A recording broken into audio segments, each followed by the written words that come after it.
안녕하세요. 발리하님교회 유호종 목사입니다. 6월 25일 목요일 큐티 가정 예배에 나아갈 때 충만한 은혜가 가득하기를 소망합니다. 제가 말씀 읽고 말씀 나누고 기도하고 마치겠습니다.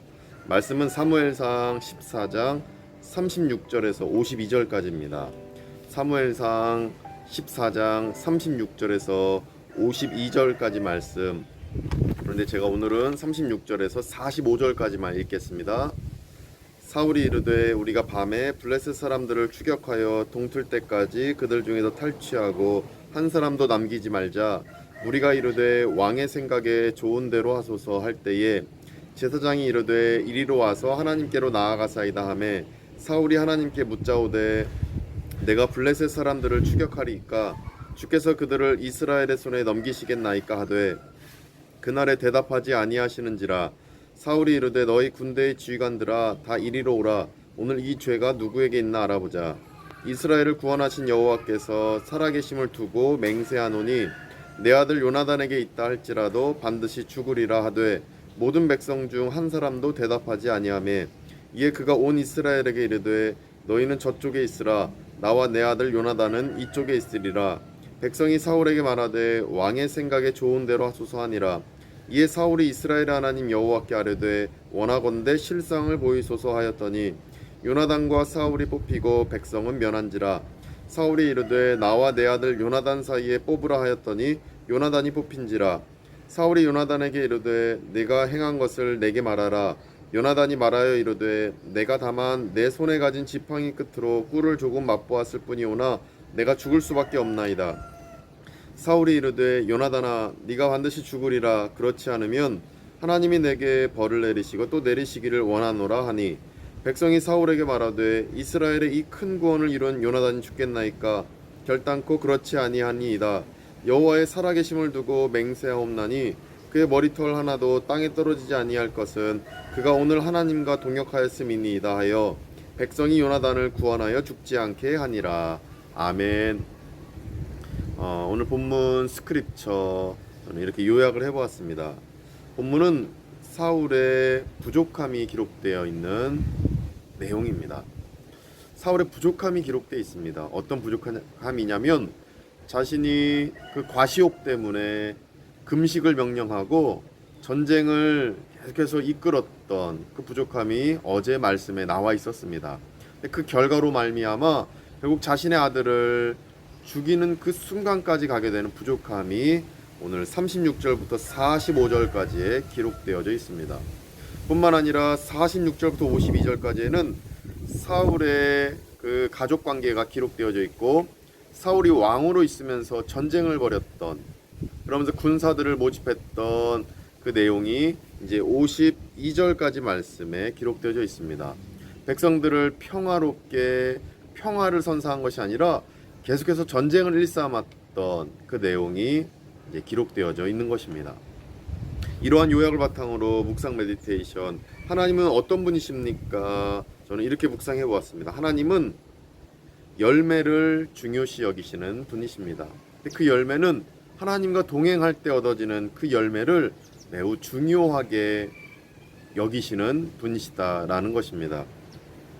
왜냐하면 37절에 보시면 그날에 대답하지 아니하시는지라 말씀하고 있습니다. 누가 대답하지 않은 것입니까? 사울이 제사장의 권고에 따라 전쟁을 하기 전에 하나님 앞에 기도를 하게 됩니다. 그런데 하나님이 대답하지 않으셨다 이것입니다.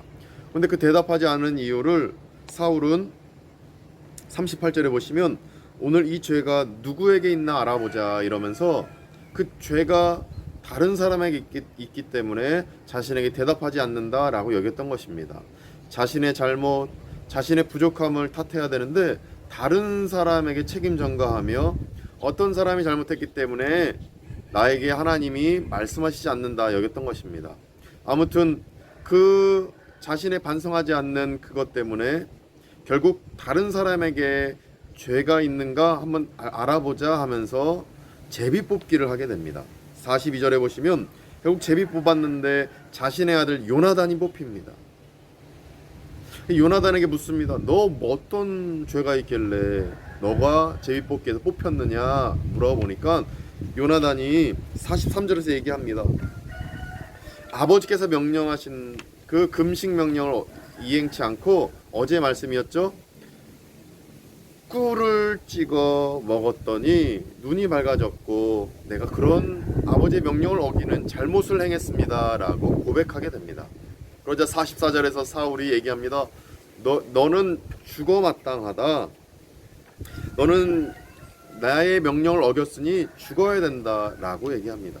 제비뽑기에서 요나단이 걸렸습니다. 그 아버지의 명령을 어겼다라고 해서 그 죄값을 받아야 되는 상황입니다. 그런데 놀랍게도 하나님은 그 판단을 이렇게 하십니다.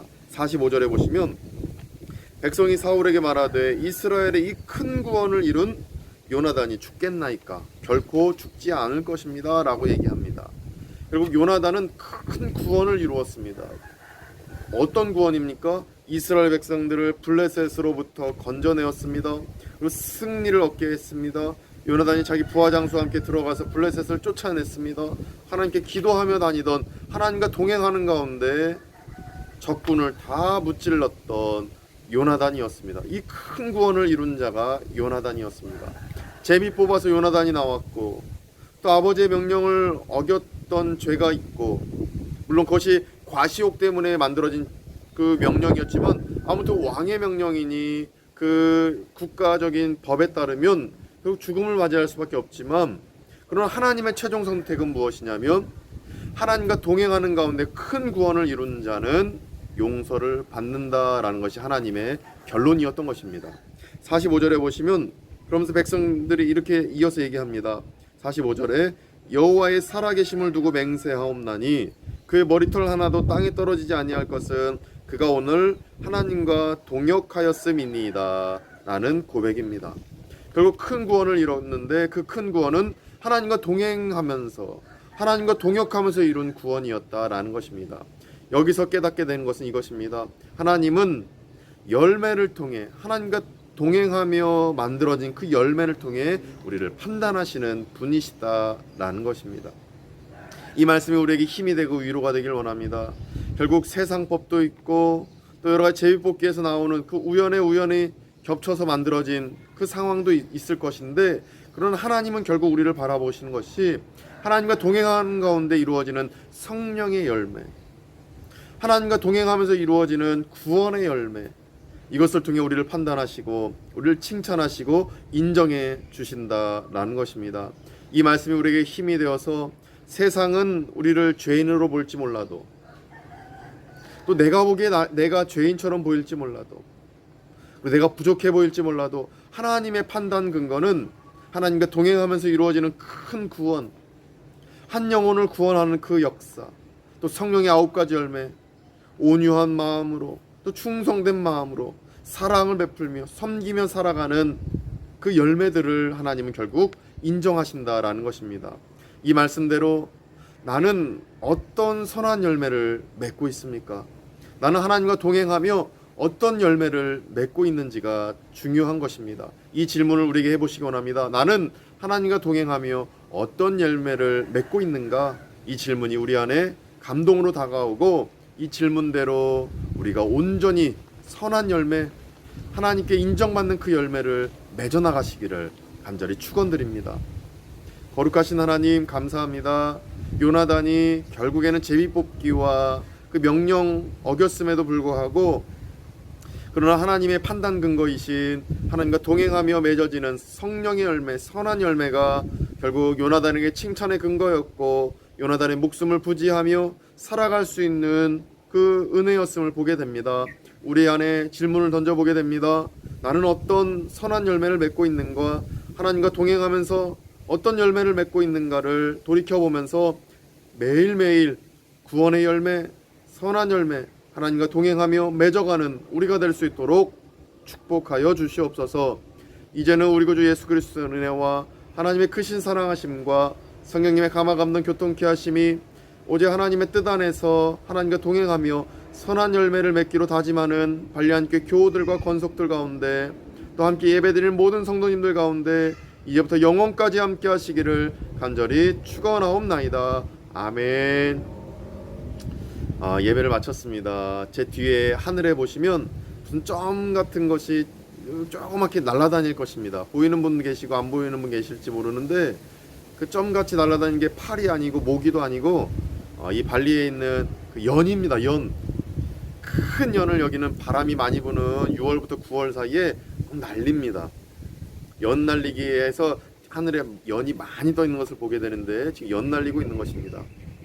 이런 발리의 그런 특성들이 있는데 오늘 이제 덴파사르 주 정부에 우리가 쌀 1300포를 전달하게 됩니다. 덴파사르 시 시장님과 만나 대면하며 전달식을 갖게 되는데 우리 동안교회, 동인선교회, 블루오션 NGO 이렇게 후원해서 야외산비날무가 주최하고 우리 한인회가 주관해서 진행됩니다. 위에서 기도해 주셔서 덴파사르 시정부와 긴밀한 협력을 하는 가운데 미션, 이 선교적 사명을 잘 감당하는 우리 야외산비날무 되게 해달라고 계속해서 한인회와 덴파사르 시정부와 긴밀한 협력 관계 협업할 수 있게 해달라고 계속 기도해 주시면 감사드리겠습니다.